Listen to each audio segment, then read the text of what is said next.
Un inconnu m'a sauvé la vie et j'aurais préféré qu'il ne le fasse pas. Je marchais dans la rue quand j'ai senti les doigts de quelqu'un s'enrouler autour de mon bras. J'ai immédiatement retiré mon bras et me suis retourné. Ce que j'ai vu m'a glacé le sang. C'était un homme d'environ 1,95 m portant un masque de ski. File-moi ton putain de sac, AT, il dit, et sa voix était si grave que ça m'a encore plus terrifié. J'ai immédiatement tendu mon sac Burberry sans hésiter parce que ma vie vaut beaucoup plus qu'un stupide sac. Et je suppose qu'il s'attendait à ce que je résiste davantage parce que pendant quelques secondes, il est juste resté là, confus, à me regarder comme s'il ne savait pas quoi faire ensuite. C'était tellement étrange que j'ai failli éclater de rire. Mais ensuite, il s'est jeté sur moi à nouveau et de la même voix effrayante a demandé: Tu fais quelle pointure? Je fais du 36. J'ai réussi à sortir les mots entre deux respirations. Ma mère fait la même. File-les-moi. Eh bien, là, j'étais en colère. Mon Burberry, j'étais genre, peu importe, c'est remplaçable. Mais mes talons, c'était un des talons Christian Louboutin à semelle rouge. Et ceux que j'avais n'étaient même plus en stock. Alors là, je me battais. Je lui ai mis un coup de coude dans l'œil et lui ai dit de me foutre la paix. Et dès qu'il a commencé à riposter, une ombre mystérieuse est sortie de la ruelle. Hey, lâche-la, a crié l'ombre mystérieuse. Le type qui me volait a levé les yeux et a envoyé un coup de poing à l'homme ombre mystérieuse. Mais l'homme ombre mystérieuse l'a esquivé. L'homme ombre mystérieuse a ensuite repoussé le type loin de moi et a commencé à lui donner des coups de genoux dans les côtes encore et encore. Il ne s'est arrêté que quand le type était par terre, suppliant qu'on le laisse tranquille. Ensuite, l'homme s'est approché et s'est présenté. Salut, je m'appelle Aurélien. Ça va? Je l'ai juste fixé, ne sachant pas quoi dire. L'adrénaline pompait encore dans mon corps. Mon bras était meurtri et ma lèvre était gonflée. Aurélien m'a tendu une bouteille d'eau et a parlé à nouveau. Laisse-moi t'accompagner jusqu'à ta voiture. J'ai hoché la tête parce que pouvais-je faire d'autre? Ce n'était pas comme si j'allais marcher seul à nouveau après ça,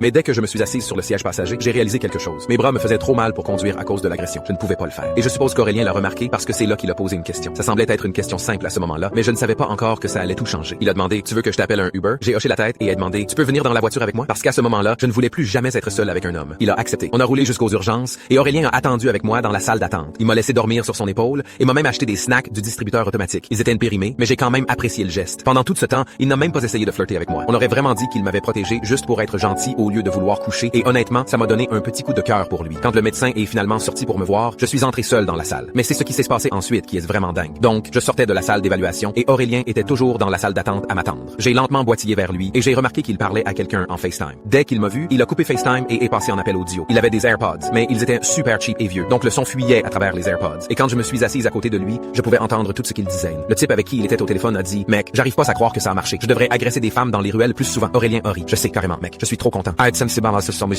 Les pièces du puzzle se sont assemblées. J'ai reconnu cette voix. C'était la même voix que celle du type qui m'avait volé. Je me suis lentement tourné pour faire face à Aurélien. Et je suppose qu'il a dû se rendre compte que je faisais le rapprochement parce que son visage était devenu blême. Il a dit au type au téléphone: OK mec, je dois y aller. Et il a raccroché. J'ai parlé. J'ai entendu toute cette conversation. C'est quoi ce bordel? Et si tu essayes de me mentir, je vais me mettre à hurler à l'aide aussi fort que possible. Aurélien a enfoui sa tête dans ses mains comme s'il était stressé. OK. Eh bien, tu connais le type qui t'a volé? Oui. Et j'ai répondu, devenant impatiente. Eh bien, c'est mon pote. Je l'ai regardé avec incrédulité. Aurélien, c'est quoi ce putain de délire? Aurélien a commencé à bégayer. Je t'ai vu marcher plus tôt et tu avais l'air si belle, alors j'ai demandé à mon pote de jouer les entremetteurs pour me faire bien voir. Ma tête tournait. Donc ton pote a fait semblant de m'attaquer juste pour que tu puisses venir me sauver et te faire bien voir. Tout le monde à l'hôpital s'est retourné vers nous. Je ne suis plus sorti de chez moi sans mon pistolet rose Swiss.